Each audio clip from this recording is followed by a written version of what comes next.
Assalamualaikum warahmatullahi wabarakatuh. Kami dari Manajemen 18 Universitas Buana Perjuangan Karawang. Di sini kami akan mempresentasikan hasil laporan observasi kelompok kami dengan judul pengambilan keputusan pada usaha minuman Pop Ice. Untuk tim presentasi kali ini, perkenalkan, nama saya Wiwi Abijatno dan ada 4 rekan saya lainnya, Ria Anggriani, Winda Lestari, Sinta Firdianti, dan Dewi Mustika. Ada 4 tahap pengambilan keputusan dalam presentasi kali ini. Yang pertama adalah tahap penelusuran, yang kedua adalah tahap perancangan, yang ketiga tahap pemilihan, dan yang terakhir tahap implementasi. Untuk tahap-tahap tersebut akan dijelaskan oleh rekan-rekan saya.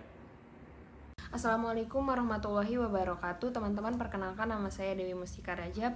Di sini saya akan menjelaskan beberapa tahapan-tahapan dalam pengambilan keputusan. Nah, yang pertama, tahapan penelusuran. Kelompok kami mengumpulkan informasi dan mencari permasalahan yang ada di usaha Pop Ice ini yang berkaitan dengan tingkat penjualan. Yang sudah kita rangkum permasalahannya yaitu ada yang pertama, belum ada pilihan varian yang beragam. Yang kedua, kemasan minuman standar dan kurang menarik. Yang ketiga, cuaca tidak menentu yang mempengaruhi hasil penjualan. Dan yang keempat, adanya pesaing di sekitar lokasi usaha, baik usaha sejenis maupun usaha minuman lainnya. Nah, masalah yang akan diselesaikan di sini yaitu menambah varian minuman dengan tujuan memperoleh segmen pasar yang lebih luas sehingga diharapkan dapat menaikkan tingkat penjualan. Nah, yang kedua di sini ada tahapan perancangan. Nah, pada tahapan perancangan kami berdiskusi dan menentukan alternatif untuk memecahkan masalah yang akan diselesaikan dengan menggunakan teknik brainstorming. Nah, hasil dari diskusi tersebut disepakati bahwa 3 alternatif untuk menambah varian minuman usaha ini yaitu dengan cara yang pertama menambahkan pilihan topping, yang kedua menambah pilihan ukuran, yang ketiga menambah pilihan penyajian. Nah, model analisis yang digunakan untuk memilih salah satu alternatif yaitu Analytical Hierarchy Process, yaitu dengan AHP.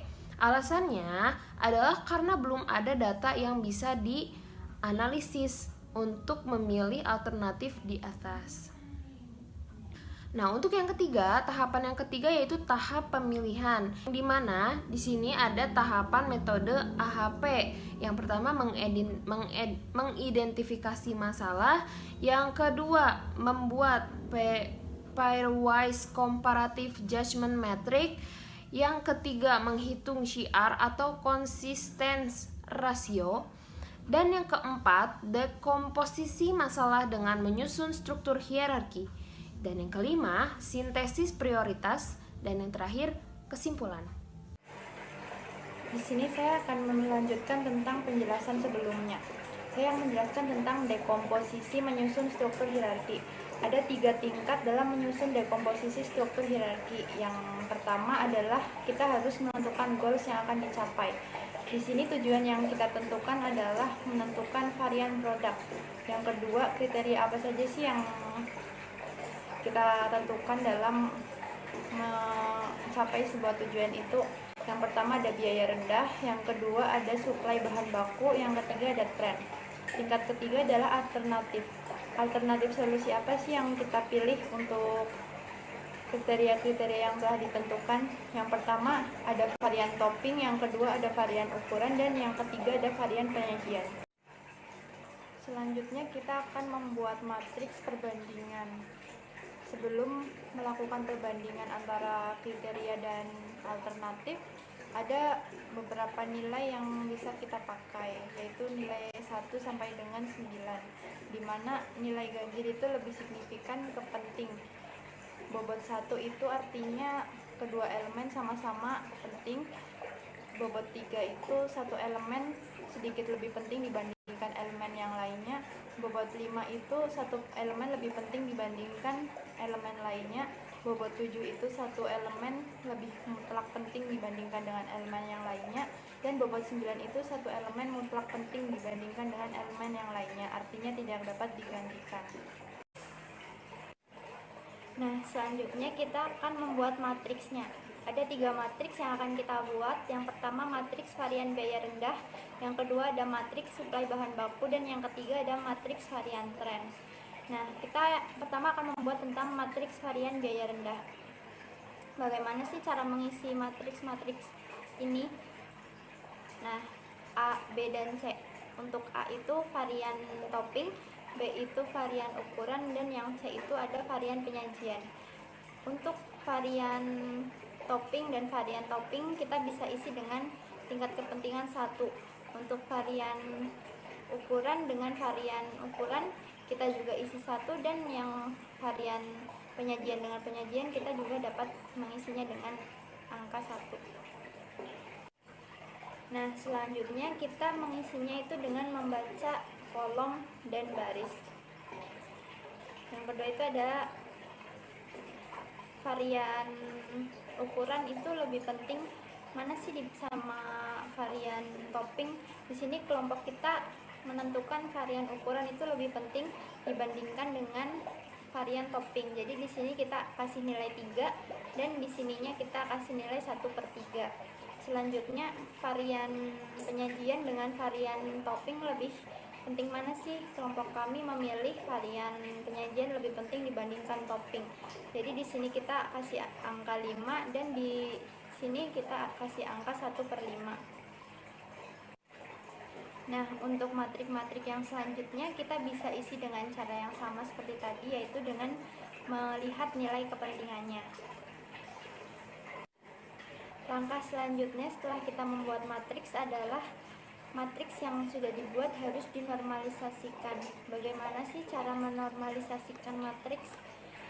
Nah, kita ke contoh yang pertama, yaitu menormalisasikan matriks yang varian biaya rendah. Di sini ada angka 1 dibagi dengan jumlah angka satu kolom ini, jadi 1 dibagi dengan 9, hasilnya adalah 0,111. Nah, setelah semua matriks dinormalisasikan, matriks dijumlahkan per baris. Setelah semua matriks dinormalisasikan, kita jumlahkan per baris dan dihitung rata-ratanya. Setelah rata-rata ditemukan, kita jumlah rata-ratanya, dan hasilnya akan menjadi 1. Kita lakukan hal yang sama dengan cara menormalisasikan matriks varian bahan baku dan varian tren. Di sini saya akan menjelaskan tentang matriks preferensi kriteria, menyusun TPV setiap alternatif pada masing-masing kriteria. Terdapat 3 varian A, B, dan C. Kriterianya biaya rendah, suplai bahan baku, dan tren. Pada kolom kriteria terdapat angka yang didapat dari rata-rata varian biaya rendah, varian suplai bahan baku, dan varian tren. Lanjut pada meranking kriteria. Pada kriteria di sini terdapat angka yang akan diolah sehingga menghasilkan matriks normalisasi. Matriks normalisasi atau rata-rata di dalam kriteria ini terdapat angka yang dihasilkan dari meranking kriteria. Contohnya saja seperti 0,65217 itu dihasilkan dari 1/1/5, dan 0,5556 itu dari 5/9, dan seterusnya. Angka rata-rata ini didapat dari penjumlahan antara ketiga kriteria tersebut lalu dibagi 3 sehingga mendapatkan rata-rata yaitu 0,63335 dan seterusnya, lalu rata-rata dijumlah sehingga menghasilkan 1,0000. Lanjut pada mengembangkan ranking keseluruhan atau sintesis prioritas. Terdapat 3 kolom angka yang akan dikalikan pada kolom sebelahnya, yaitu 0,6335, 0,10616, 0,26050 yang akan mendapatkan skor varian topping 0,26907, varian ukuran 024969, dan varian penyajian 0,48124. Saya Wina Lestari. Di sini saya akan menjelaskan konsistensi AHP dan tahap implementasi. Jadi, konsistensi AHP itu dihitung dari angka metrik sebelumnya, dikalikan dengan ranking keseluruhan dari sintesis prioritas, maka muncullah nilai kurung siku 1,94562, 0,31966, 0,79008. Masing-masing nilai tersebut dibagi dengan bobot terkait yang diperoleh dari vektor preferensi kriteria, yaitu 1,94562 dibagi 0,63335 sama dengan 3,07197. 0,31966 dibagi 0,10616 sama dengan 3,01120. 0,79008 dibagi 0,26050 sama dengan 3,03297. Jadi jumlah keseluruhannya yaitu 9,11614. Nilai rata-rata jumlah dibagi N sama dengan 9,11614 dibagi 3, yaitu jumlahnya 303871.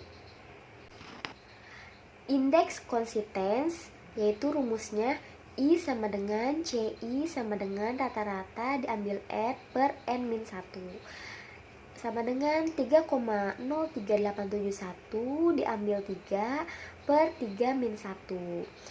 Jumlahnya yaitu 0,01936.